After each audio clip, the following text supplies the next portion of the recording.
அனைவருக்கும் வணக்கம். இந்த ஐயா வந்து பார்த்திங்கன்னா, ஆதரவற்ற நிலையில் ஒரு பஸ் நிலையத்தில் இருந்துட்டு வராங்க.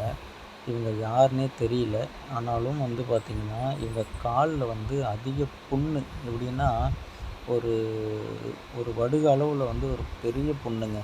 அந்த புண்ணு வந்து ஆத்துறதுன்னா இவங்க வந்து ஒரு ஜிஹெச்சுக்கோ இல்லை வந்து ஒரு மருத்துவமனைக்கு போகிறது ரொம்ப கஷ்டம். ஏன்னா நடந்து கூட போக முடியாத சூழ்நிலையில் அவர் ஒரே இடத்துல இருந்துக்கிட்டு கண்ணீர் விட்டு அழுகுறாரு.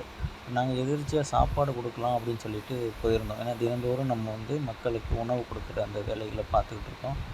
அதனால் பார்க்கும்போது அவர் சொல்லிட்டு அழுகுறது என்னென்னா, எனக்கு புண்ணு வலிக்குது, என்னை வந்து ஆஸ்பத்திரிக்கு அழைச்சிட்டு போங்க அப்படின்னு சொல்லும்போது, நாங்கள் அருகில் இருக்கக்கூடிய ஒரு ஜிஹெச்சுக்கு அழைச்சிட்டு போகிறோம். அவங்க சரியான முறையில் வந்து அவங்க ஒரு பதிலும் இல்லை.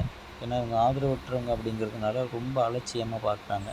நாங்கள் வந்து உடனடியாக என்ன செஞ்சோன்னா, பக்கத்தில் இருக்கக்கூடிய ஒரு மெடிக்கல் ஷாப்புக்கு போயிட்டு அந்த புண்ணுக்கு தேவையான அனைத்து மருந்துகளும் வாங்கிட்டு வந்துட்டு, அவருக்கு அந்த கட்டு போட்டு அந்த புண்ணெல்லாம் வந்து சரி பண்ணுறதுக்கான வேலைகளை தொடர்ந்து வாரத்துக்கு 3 நாள் செஞ்சுக்கிட்டு வரோம்.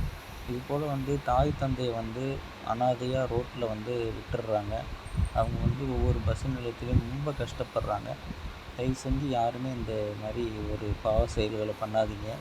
ஏன்னா அவர் விடும் ஒவ்வொரு கண்ணீரும் பார்த்திங்கன்னா, ஐயோ எனக்கு காலை வலிக்குது, எனக்கு எதாவது மருந்து போடுங்க, எனக்கு கட்டி விடுங்க, இல்லை ஆஸ்பத்திரிக்கு அழைச்சிட்டு போங்கன்னு சொல்லும்போது ரொம்ப கஷ்டமாக இருக்குது.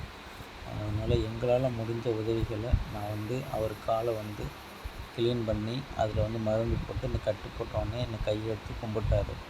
அந்த அந்த புனிதமான செயலுக்கு வந்து அங்கே உள்ள அவங்க பகுதியில் உள்ள மக்களும் வந்து என்னை கூப்பிட்டு வந்து கேட்டாங்க, நீங்கள் நல்ல விஷயம் பண்ணியிருக்கு, ரொம்ப நன்றிப்பா. ஏன்னா சகிப்புத்தன்மையோடு யாரும் பண்ண மாட்டாங்கன்னு சொல்லியிருந்தாங்க.